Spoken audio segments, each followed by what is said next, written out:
This podcast contains subjects that may be disturbing and triggering to some listeners. Listener discretion is advised.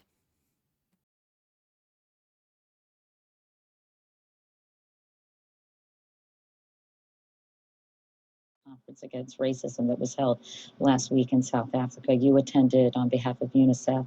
You criticized the United States for pulling out when both the U.S. and Israel withdrew over condemnations of Israel. Um, Disappointed with the United States about that, aren't you? Yes, because I believe that the world is really in need of compassion.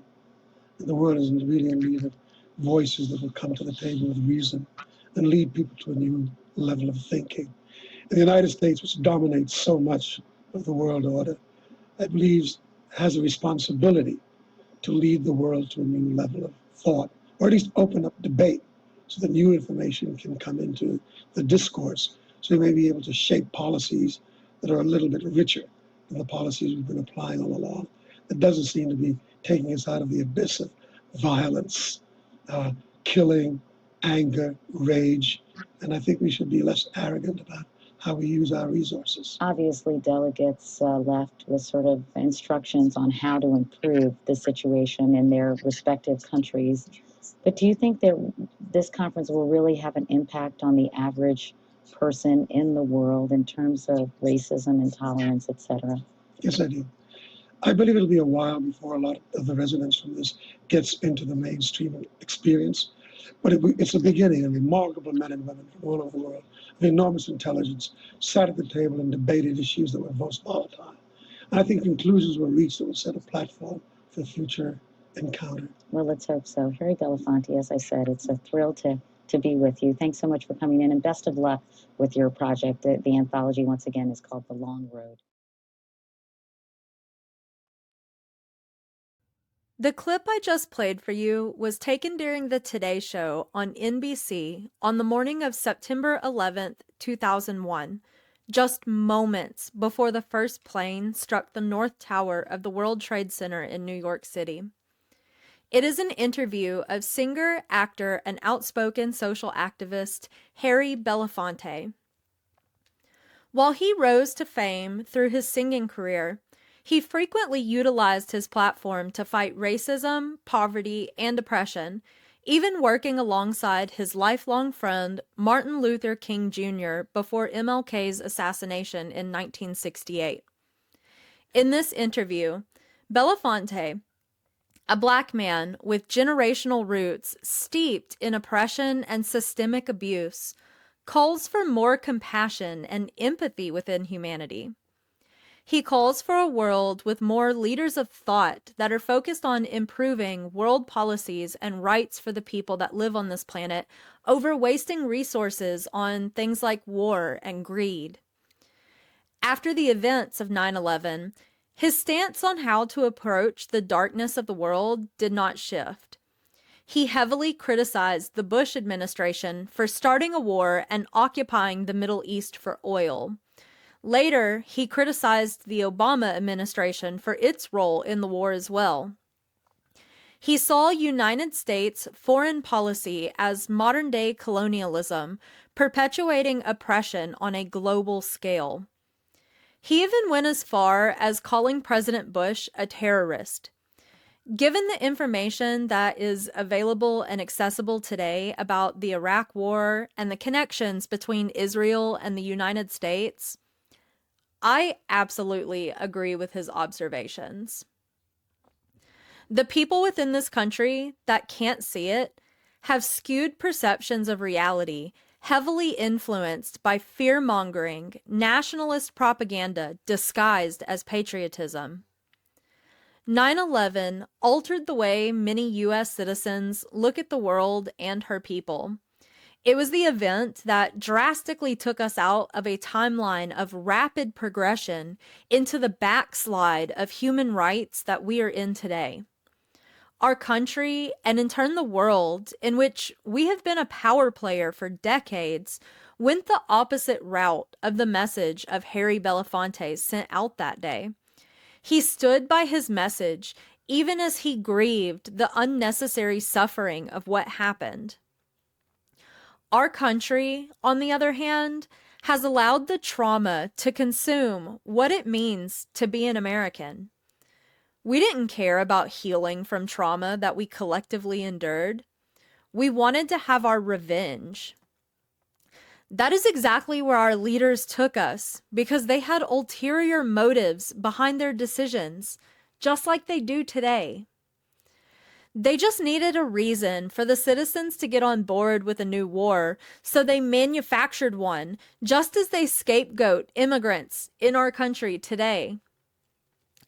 Under their leadership and roles, many of us have become the very monsters that we once criticized. Just look at the people cheering on state violence on U.S. soil and believing the media claiming everyone that disagrees with it is the enemy. Our leaders have dehumanized the foreign world to justify our country's own cruelty towards other human beings, while our people claim to be better and our lives are more valuable than anyone else's just because of where we were born. It's absolutely disgusting. We have surrendered freedom for a false sense of security via the Patriot Act, enabling mass surveillance to creep into our lives. They're listening on our phones, spying through our cameras, compiling a database to identify people like myself that dared to question their authority and control over the people. I have no doubt that I'm on some kind of watch list because of the things that I am talking about. Eric Snowden tried to warn us. What did we do? We blindly followed our government in labeling him as a traitor to his country. He was actually a patriot because he was loyal to his country's people. Isn't the United States supposed to be for the people and by the people? When exactly did we decide to become an oligarch under the rule of a king that can't be criticized or held accountable? We militarized our police force and created the Department of Homeland Security, the very organization ICE operates under. Many of us ignored the growing abuse of power because it didn't directly affect our lives. Others cheered it on while dehumanizing those brave enough to lead the resistance against it. This country has fallen so far away from what is morally right and good for the health, happiness, and safety of humanity that many believe wearing a badge automatically makes someone a good person and grants them immunity from committing crimes against humanity. I have said it before, and I will continue to say it until it is acknowledged. Laws do not equal morals. Laws are about control and compliance. We have reached the point of comply or die, and it is getting worse.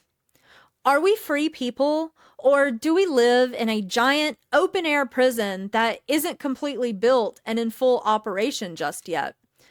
Seems kind of relevant to what's happening over in Gaza, right? It's coming. Don't you think that you won't be affected by sitting idly by and minding your own business, as I have seen and heard many people say? 2 United States citizens have been murdered in broad daylight. Our current administration outright lied about what took place in the death of Nicole Renee Good, marking her as a terrorist to justify her murder. She was a mother, a daughter, a lover, a writer, and an activist for human rights. On the day I am writing this and recording this, more than a half dozen ICE agents ganged up on a single man, Alex Preddy. They wrestled him to the ground, pistol whipped him, and then they executed him as he fought for his life against their assault. He was an ICU nurse that worked with Veteran Affairs to support critically ill veterans.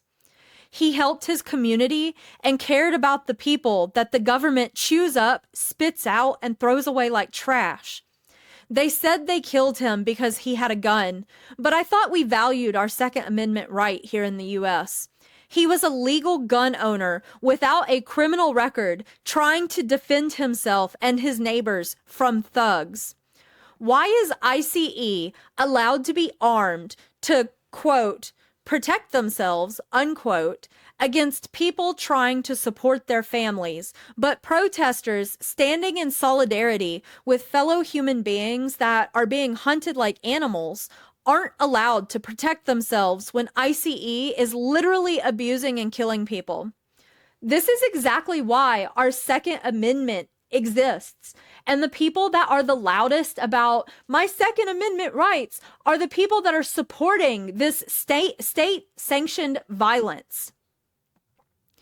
Protesters are having harsh chemicals sprayed into their faces as they are held down by ICE agents. Protesters are being shot at point blank range with non-lethal rounds that easily can become lethal when used incorrectly in these ways. A fucking 5-year-old was taken into custody and used as bait to lure out his parents. And now he's in a detention center with his father. His father was a legal asylum seeker, following all of the protocols demanded of him. And this is what happens to his family. Where are all the people that cry about how if people did things the right way, they can stay? There is no right way. Do you not understand that? Is all of this not what terrorism looks like? How is everyone else in the world the terrorists, but this is how our country treats human beings? The rest of the world is waking up and seeing us for what we are. When will we, as the people of this country, finally come together and say enough is enough? Is this really who we want to be as a people?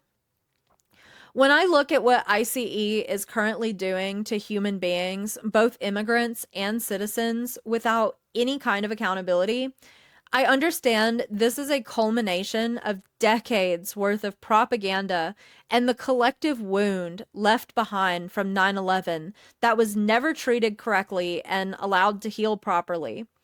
What is happening is a nasty scar upon the history of our nation. We have chosen a path into darkness, led by wolves in sheep's clothing. We say we want a better world, but this is the world we are creating. We ask ourselves, does the violence ever stop? It does when we finally choose to heal our collective trauma instead of wallowing in it and using it as a reason to continue the cycle of abuse. I'm not even just talking about the trauma of 9/11, but everything before it. World War II being another big one influencing the events of today. If we really want to get to the deepest root of the insanity of this world, we have to confront and heal colonialism. It's still happening today.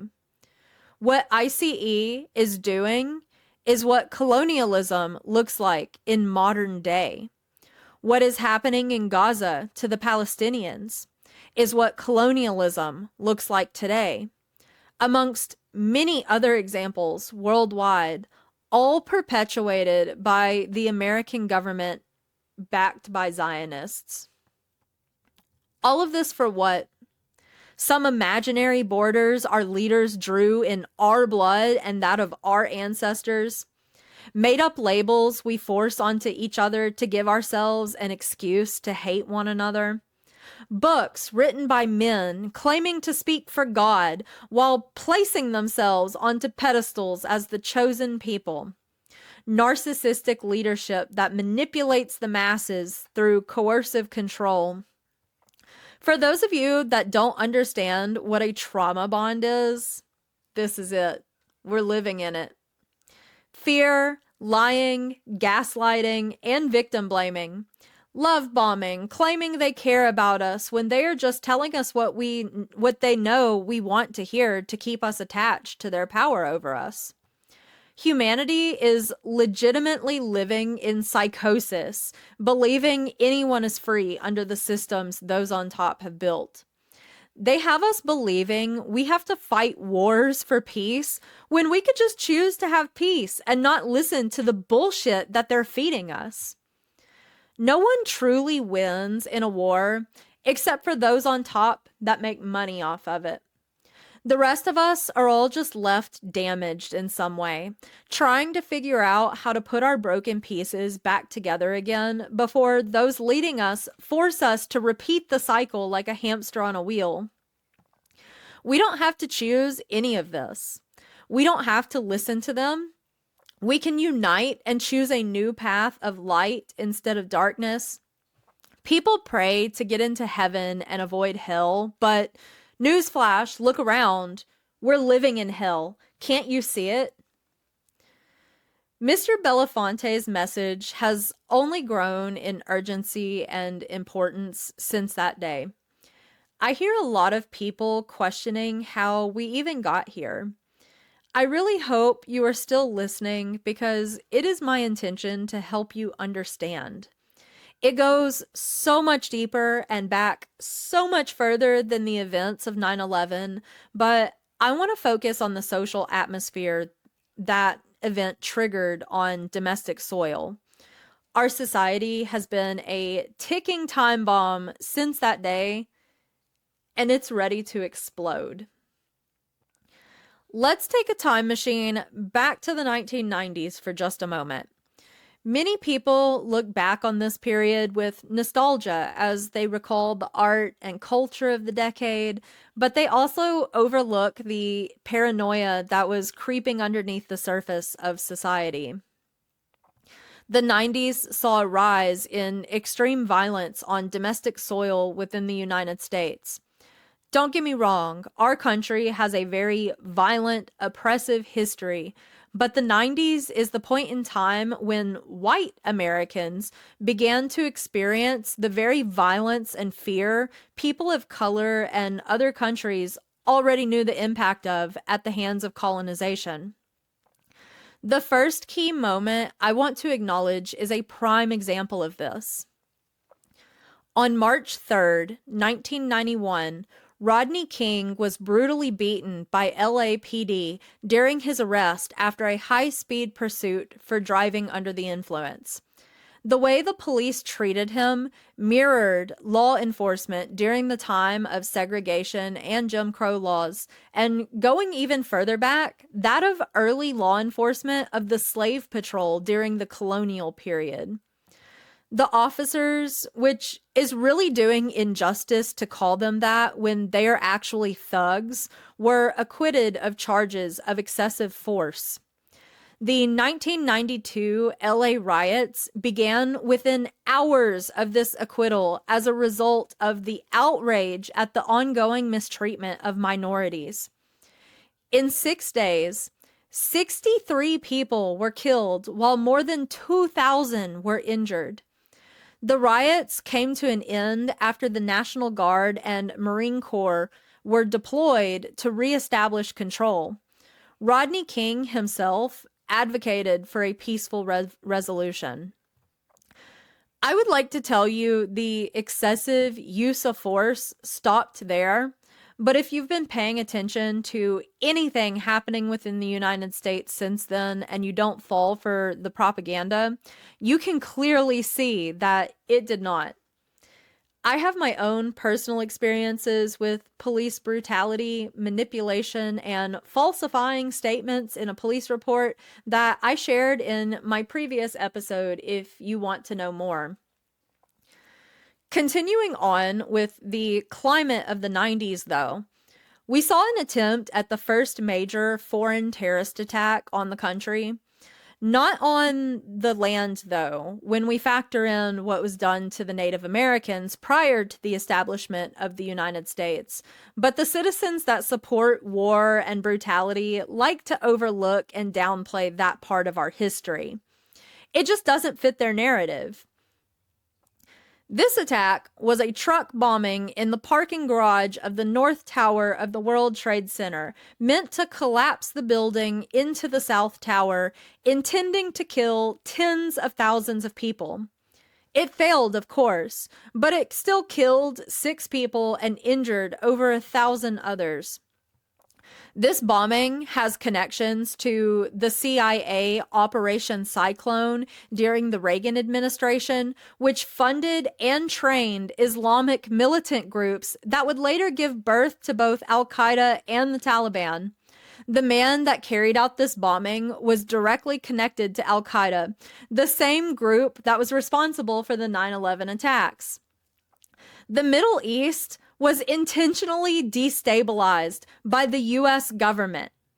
Al Qaeda existed and 9/11 happened because of the US government meddling in foreign affairs for power, control, and resources. The rabbit hole goes so much deeper with Bush Sr.'s connections to the CIA during the JFK assassination, I might even add, and Saudi oil. I am sure you have heard the conspiracy theories that Bush Jr.'s administration carried out 9/11 to have a reason to invade Iraq for oil. It's funny how conspiracy theory was a term coined by the CIA to discredit anyone that questions the way our government and secret organizations operate, so the general population labels them as crazy. It really seems to me that you can't trust organizations that have to operate in secrecy. The only people I have ever known that need to keep secrets and lie are people that are self-serving and have ulterior motives for what they do. Not to mention, the Reagan administration was the one that enacted trickle-down economics and poured more money into the pockets of elites while funneling millions of dollars into the war machine within multiple countries. Wars that we were the ones fighting, claiming it was for defense while invading countries that our government had made our enemies. The elites then profited off of the cost of these wars. The American people had backlash about the draft during Vietnam, another war that we had no business being in. So the elites making money through these wars over resources and land needed something to happen that would inspire the people to want to go to war rather than forcing them to go to war. Boom! 9/11, Al Qaeda, CIA, our own fucking government. I don't know how to make it any clearer for a population that the majority reads at less than a 6th grade level. And that's intentional. They did that to us on purpose. We are a country of 12-year-olds using the pain our overlord daddies caused us as an excuse to abuse other kids on the playground. I'm really getting ahead of myself here, though, because it took more than just one event to get us to that level of willing self-sacrifice for our kings. The 90s also saw the Oklahoma City bombing that killed 168 people in 1995. There was the Atlanta Olympics bombing of 1996. That same year saw the arrest of the Unabomber after a 17-year spree of domestic terrorism. Then we closed out the decade with the event that many Americans view as the biggest catalyst to gun violence in schools, the Columbine Massacre of 1999. By the time 9/11 took place, paranoia and fear were already insidious. After the tragedy, it became the framework of our society, allowing the government to tighten its grip over the people as we agreed to things we would not have agreed to under normal circumstances. Our cultural melting pot we once took pride in became a hotbed of xenophobia, hatred for other cultures, other belief systems, other languages, other ethnic groups, even hatred for our own neighbors and families over something as stupid as politics. Our sense of community was destroyed. We isolated ourselves even further through television and the internet, where those on top could feed our fear and manipulate our minds MK Ultra style via the news, such as Fox. Everyone became a stranger that is not to be trusted, but we trusted our government, the one entity we should have been questioning the most.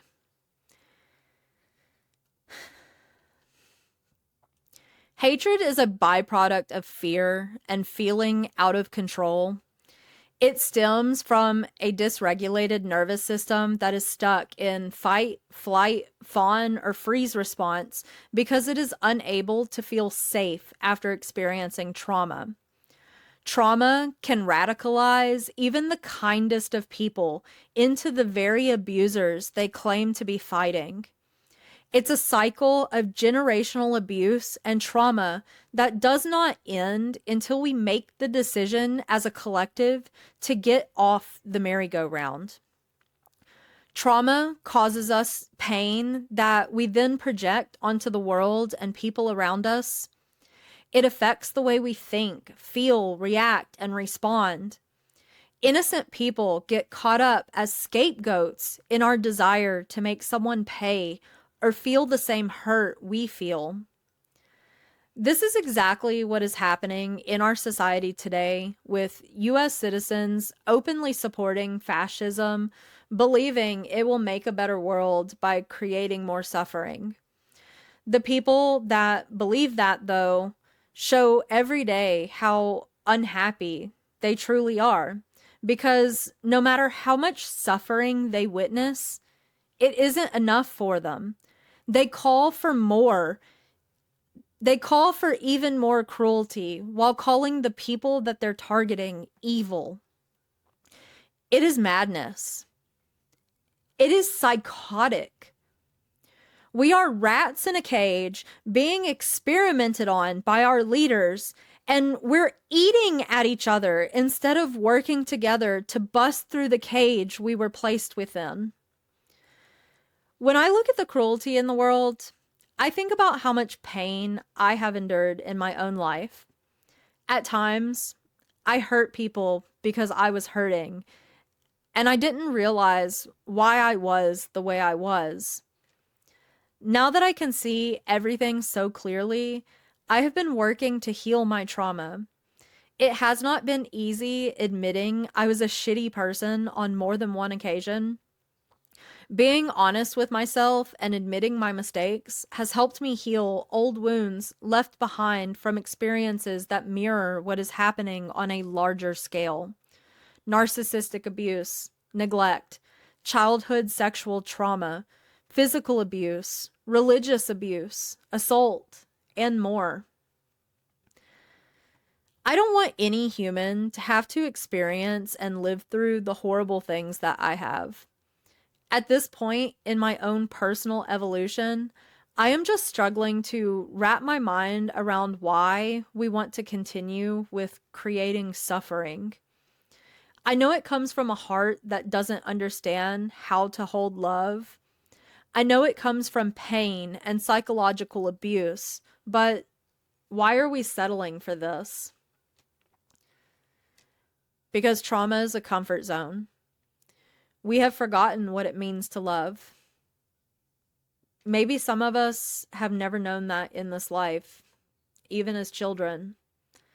I know I had to teach myself what love was after the environment I grew up in, because what I thought was love was not. I don't look at people for their skin color, religion, culture, or nationality and think that they deserve to be treated with anything less than dignity and respect. I don't even look at criminals and think otherwise. My mom was murdered. While I want accountability, I forgive him, and I don't want him to experience cruelty just because he created cruelty. My aunt and uncle abused me and stole a large portion of my mother's inheritance from my sister and me. My uncle even accused me of being involved and uses plural language when he describes the crime. I suspect he's involved. I want the truth, but I still forgive them, and I don't wish suffering upon their lives like they have intentionally caused in mine. I have been demonized for finding my voice, and I still see the humanity of people that hurl insults at me and paint me as the villain for standing up for myself and other human beings. They are humans just like me. I wish we could all have lives of real safety, happiness, love, and peace, regardless of any of the labels we place upon ourselves to create division and find reasons to hate one another. I just want to say that some of the nicest people I have ever met in my life were not United States citizens. They were Muslim and Hispanic people from many cultures and many countries that our government generalizes as criminal and terrorist parts of the world. Since COVID, even, the only consistent support system I have had in my life has been a Muslim man. He is the reason I was able to learn how to love again after so much pain in my life. I would not be the person I am today without him. Throughout my trauma, my shortcomings, and even me unleashing the same kind of xenophobic rhetoric our government is unleashing onto him because of the fear programming, the propaganda created within me, he has remained patient, kind, caring, and supportive. He battled cancer and he still supported me while being afraid he would die. He has done more for me than any American ever has. This country and the perspective of our government and a portion of our society is what's wrong with America. It isn't the immigrants. Immigrants are what make America great. I can go into the city and have my pick of the world's cuisines thanks to immigrants. I can experience the culture of the world in my own redneck, backwards ass home state, and I think that's a beautiful thing. Immigrants leave behind everything they know to come here, dreaming of having a better, more fulfilling life, just as we Americans dream about having a better, more fulfilling life for ourselves. Many of them do it thinking of their friends and families back home or coming with them, because many other cultures value human connection more than anything else, while we value materialism.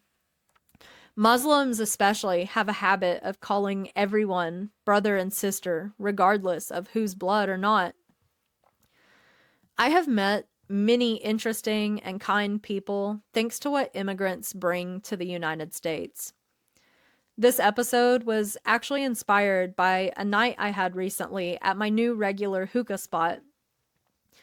I went there to draw after spending a day at the dentist, and I was in pain. The Turkish waiter that helps me every time I'm there and remembers exactly who I am and what I like to order asked if I was a designer. He told me how good my artwork was and encouraged me. I told him to just wait until he sees my website, and he said he can't wait to see it. The restaurant started to get crowded as I sat there. I learned that there was live music on this night. I had never been on one of those nights that they had music, but I knew they had a stage. One of the musicians acknowledged that I was a new face as he was setting up his instrument, and he told me that he hopes that I love their music. I didn't understand the lyrics, but the music was beautiful. The man that spoke to me looked at me and smiled throughout the performance. The place was packed with friends and family enjoying conversation and music over food and hookah. There was lots of laughter and smiles. I had a conversation with a man named Abraham sitting at the table beside me. He saw me with my tarot cards and was curious, so I gave him a reading. I encouraged him to do some soul seeking and release himself from the material constraints of life that caused him misfortune. He then opened up to me, inspired by how social and friendly I had been to him and his friends as a complete stranger. He told me he no longer has a relationship with his brother due to materialism. He has been struggling with the pain of losing his brother when their business together was supposed to be about having fun while they work, not the money itself. His brother had come to value the money more than their human connection. I feel like this is something that a lot of us have experienced. I know I have. A lot of people will do not great things and be not great people to acquire money or because they don't have money. That's where we are today as a society. We're poor, we're overworked, we're barely surviving, we're not even really living. We only care about meeting our own individual needs instead of caring about how there are others within the collective suffering just as much, if not worse, than we are. We are miserable and we're looking for someone to blame for it. Our government told us that it's immigrants. It's not. As I was paying for my food and hookah, the owner came up to me and took my hand. With a smile, he told me, "I really hope you had a good time and felt welcome here. I know you don't know this music, but I hope you enjoyed it nonetheless." I told him that music transcends language barriers. Every time I am there, I feel wanted and valued, not just another dollar for his business. The hospitality feels more like home than the way many Americans treat each other. I just think we could learn a lot from immigrants if we would just stop being afraid of them. I honestly get scared when I think of all these beautiful people that I have interacted with and what is happening in our country. They are here legally, but that doesn't matter with a regime that's willing to murder citizens. I pray for their safety and continued success while they are here. They are my brothers and sisters, not my enemies.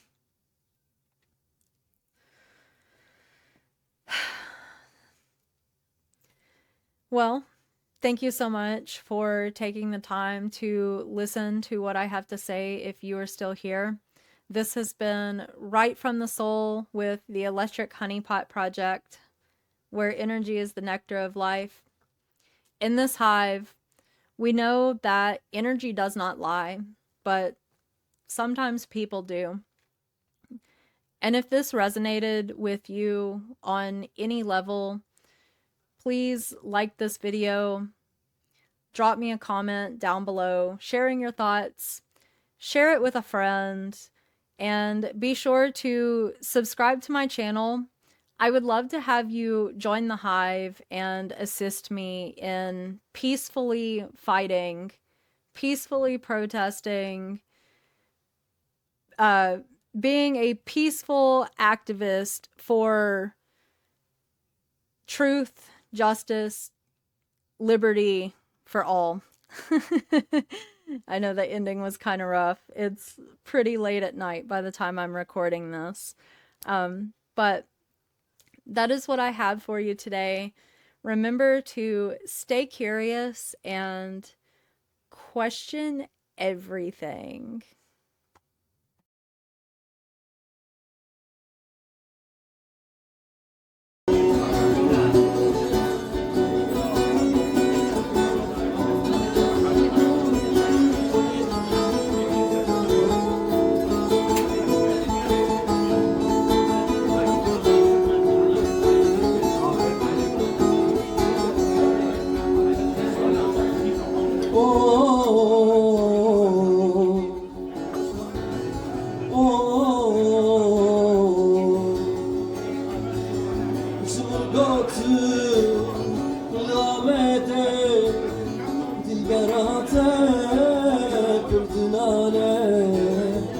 Super